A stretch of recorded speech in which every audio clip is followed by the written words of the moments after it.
खान साहब मेरे पास लिस्ट है। आपके नवाज शरीफ साहब जो है बिलियनियर हैं, बिलियनियर। जब प्रधानमंत्री नहीं रहते तो लंदन में आराम करते हैं, उनका परिवार भी लंदन में आराम करता है। यहां पर रोटी मिल रही है नहीं मिल रही है किसी को फिक्र नहीं, लेकिन उनकी बीबी ने, उनकी जो शरीके हयात हैं, जो उनकी वाइफ है, उन्होंने क्या क्या लूटा इसका मैं लिस्ट बता रहा हूं आपको। हीरे के ब्रेसलेट, हीरे का नेकलेस, कानों की बालियां, महंगे गिफ्ट सस्ते दाम में खरीद के अपने जेब में डाल लिए। ये देखिए, आप इमरान खान ने बोलते हैं ना तोशा खाना लूटा उसने, चूहा है वो, क्या कहेंगे इस पर? अब बहुत शुक्रिया जी। बिस्मिल्लाह। पहले तो मैं ये कहूंगा कि हमारी माँ की जगह है, अकीदत की जगह है, मियाँ साहब की मिसेज जो कि फौत हो चुकी हैं, अल्लाह ताला को प्यारी हो चुकी हैं। मेरा ख्याल है कि आपको उनका नाम नहीं लेना चाहिए था इस वक्त यहाँ। सर मैं नहीं ले रहा हूँ, पाकिस्तानी मीडिया ले रहा है सर, वहीं से रिपोर्ट लाया हूँ मैं जो लाहौर हाईकोर्ट में सबमिट हुई है। सबने लूटा है खजाने को। सुन ले, आप सुन ले पहले। आप देखें, जो मर गए उनके लिए दुआ करनी चाहिए हमेशा, उनकी बदखुरी। चलिए, नवाज शरीफ साहब ने लूटा, अब मैंने दुआ कर दी उनके लिए। बताइए नवाज शरीफ ने क्यों लूटा, उनके खानदान के लोगों ने क्यों लूटा, बता दीजिए। आप बात को जरा मेरी सुन लें पहले। आप मेरी बात, मैं ये कह रहा हूं, आपकी आवाज एक आज ड्रॉप हो रही है, बिल्कुल आवाज समझ नहीं आ रही है मुझे। आपका सवाल अभी तक समझ नहीं आया। अरे सर मैं सिर्फ ये कह रहा हूँ, नवाज शरीफ ने तोशा खाना क्यों लूटा? इमरान ने तो लूटा, अपने जेल में डालने की तैयारी कर ली। नवाज शरीफ ने क्यों लूटा ये बता दीजिए।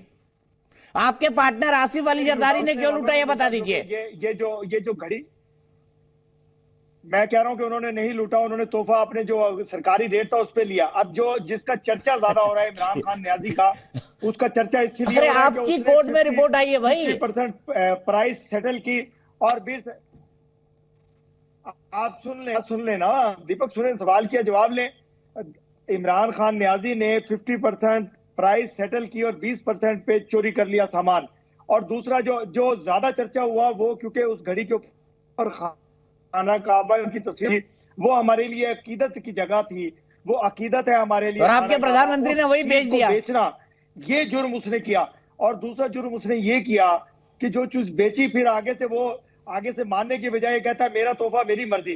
भाई आपने बेचा, आप वजीर आजम से बेच दिया। अरे नवाज शरीफ ने क्या किया, बेचा की घर में रख लिया। ऐसी बिलियनियर है वो। की चीजें हैं जो अकीदत रखती हैं हमारे लिए, मुसलमानों के लिए। हमारा दिल आजारी की गई, उसकी वजह से हम जरा थोड़ा सा इससे नाला है। और दूसरी बात आप करते हैं, मेरे पाकिस्तान में आटा नहीं है, घी नहीं है। यकीन कीजिए, जो ये बरकतों वाला महीना रमजानुल मुबारक है, इसमें इतनी रेल पेल है रिस्क की, इतना तकसीम करते हैं हम मुसलमान, इतना आटा, इतनी खुराक, इतना जखायर तकसीम करते हैं हम लोग मुसलमान पूरी दुनिया में जहां जहां हम लोग हैं। रमजानुल मुबारक बरकतों का महीना है, और इंशाल्लाह इस महीने में पहले कोई सोता है या नहीं सोता है, और कोशिश करते हैं कि हर वक्त यही रहे जो कुछ रमजानुल मुबारक में होता है। तो मतलब आप कह रहे हैं अपने आप आ जाएगा, अपने आप आ जाएगा, कोई भेज नहीं रहा, अपने आप आ जाएगा, आसमान से टपकने लगेगा। जी मैं कह रहा हूँ, आसमान से नहीं टपकने पैनल को दिखाइए ना। जो अल्लाह ताला की तरफ से दिया हुआ रिस्क है, जिन लोगों को अल्लाह ताला ने वो इस रमजानुल मुबारक में, इस अकीदत के महीने में हम लोग, हमारे लिए रिस्क इतना वाफिर होता है। ये खुदा की तरफ से नाजिल होता है, या इंसानों ने जो अल्लाह ताला ने रहम डाला हुआ है हमारे लिए, मुसलमानों के दिलों में। आप यकीन कीजिए, आप बॉर्डर खोलिए और आपके अगर वहां कोई भूखे हैं तो, अच्छा, ये ओसामा बिन लादेन के दिल में भी रहम था? इरशाद साहब बताइए, आप ऐसे सवाल पूछने में मजबूर करते हैं। ओसामा बिन लादेन के दिमाग में भी वो था रहम? बिल्कुल, उसके दिल में रहम जब तक था, जब तक वो मुसलमानों की खिदमत, जब उसने मुसलमानों की खिदमत की, आपने उसे आतंकवादी बना दिया। हमने बना दिया, घर आपके रह रहा बना हमने दिया। गजब बात करते हैं खान साहब। आपके पास जवाब नहीं है कि नवाज शरीफ और आसिफ अली जरदारी ने क्यों लूटा। अजय आलोक जी क्या कहेंगे? अपने आप आ जाएगा, टपक जाएगा, गेहूं, आटा, पैसा सब कुछ टपक जाएगा। रमजान के पवित्र महीने में आपकी सोच होगी, मैं कह रहा हूँ, जहां पे रमजान के पवित्र महीने में, जहां जिस हिंदुस्तान में आपकी बात अब कर रहे हैं, एक मिनट सुनिए, पाकिस्तान से ज्यादा मुसलमान हिंदुस्तान में रहते हैं। रमजान के पवित्र महीने में आप कह रहे हैं कि ओसामा बिन लादेन आतंकवादी नहीं था, उसे आप लोगों ने आतंकवादी बना दिया। कुछ शर्म उरम आती है कि नहीं आपको? कितने लोग मार दिए उसने 9/11 करके अमेरिका में, उसको आप कहते हैं आतंकवादी नहीं था? पाकिस्तान में कितने लोग मार दिए, अफगानिस्तान बॉर्डर पे कितने लोग मार दिए, आपके यहाँ कितने बॉम्ब ब्लास्ट करवाए, आर्मी स्कूल में बॉम्ब ब्लास्ट करवा के बच्चों को मार दिया, उसको कहते हैं आतंकवादी नहीं था? ये पीएमएलएन के नेता हैं। अब आप सोच लीजिए कि ऐसी मानसिकता के लोग पाकिस्तान चलाते थे, वैसे देश से आप उम्मीद क्या कर सकते हैं? विश्व ऐसे देश से क्या उम्मीद करें? तोशा खाना चोरी करने की बात बहुत छोटी है, इन्होंने तो सब कुछ बेच दिया है। जिसको ओसामा बिन लादेन, जिसको आतंकवादी नहीं लगे, उस आदमी की मती मारी गई। आप डिबेट करने लायक नहीं है साहब। मत आप लोगों की मारी गई है, मैं आपसे बात भी नहीं करना चाहूंगा। आप जैसे आदमी को मैं लिफ्ट भी नहीं कराता हूँ, आप जैसे मेरे ऑफिस के बाहर बैठे मेरा पीएन अंदर नहीं आने देते मेरे तक, आप जैसे लोगों को। आप क्या बात कभी अपने अवाम को बुलाते हैं? ऑफिस बचेगा, आप बदतमीजी, ऑफिस बचेगा, बदतमीजी से बात करूंगा।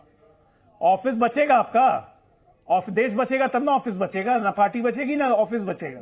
मेरा देश, अब वो पाकिस्तान की आवाम मारेगी आप लोग को, जो हालत है। रखिए, ये जो पाकिस्तान है ये पूरी दुनिया पे हुकूमत के लिए बना है इंशाल्लाह। अच्छा, खुद अपनी हुकूमत तो संभाली नहीं जा रही, दुनिया की हुकूमत की बात करते हैं खान साहब आप। पाकिस्तान क्या है? हमने संभाला हुआ है अपने पाकिस्तान को, हमने संभाला हुआ है अपने इदारों को, हमने संभाला हुआ अपनी कौम को, हमने संभाला हुआ अपने लोगों को। अब संभालेंगे आपको और आपके आतंकवादियों को। जो ठीक है, जनरल साहब कुछ जोड़ना चाहते हैं? आलोक जी क्विकली आता हूं। जनरल साहब एक क्विक कमेंट खान साहब की बात का। देखो दीपक, सबने क्यों लूटा, हर नेता ने क्यों लूटा पाकिस्तान? समझना पड़ेगा, बड़ी बड़ी बातें कर रहे हैं ये, इनको समझ आना चाहिए पाकिस्तान के हालात कैसे हैं। अगर आपको अंदर झांक के देखना चाहिए कैसे पाकिस्तान को उस हालात से निकले। देखो 186 बिलियन डॉलर का कर्जा है, उनका जो अभी इन्फ्लेशन रेट 35% से ज्यादा है, जो पाकिस्तान रुपी 280 रुपए के करीब है डॉलर के। फॉरेन एक्सचेंज जो है वो 2.1 बिलियन डॉलर रह गया है, 15 दिन का इंपोर्ट नहीं देख सकता।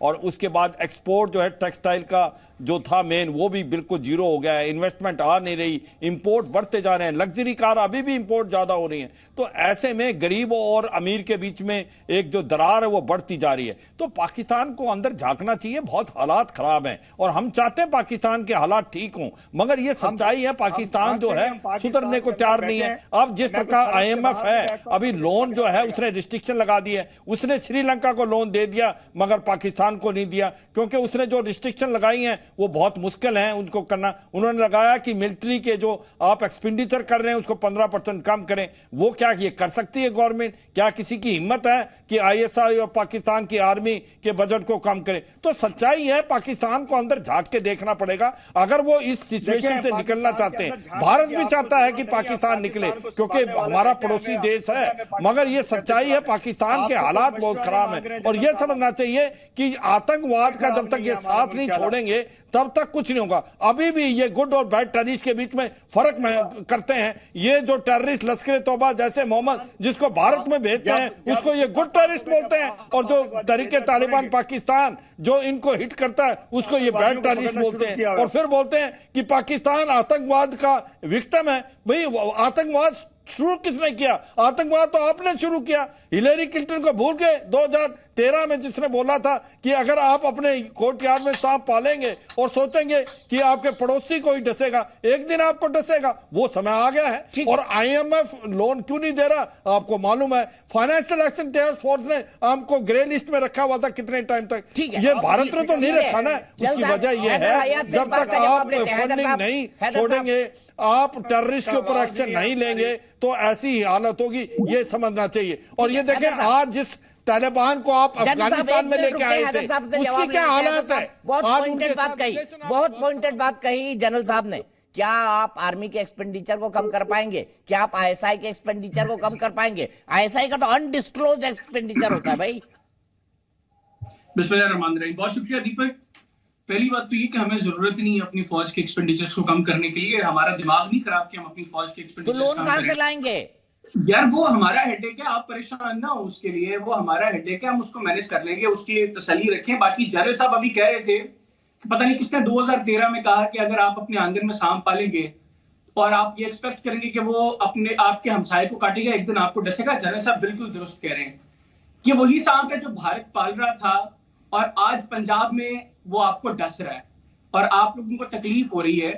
और भारत का बुनियादी मसला ये है कि आप अपने मसाइल को इस तरह आप लोग छुपा रहे हैं, भारतीय मीडिया इस तरह छुपा रहा है कि जिस तरह पता नहीं मुतीना हो गया कौन भारत में बरसर इक़्तिदार है।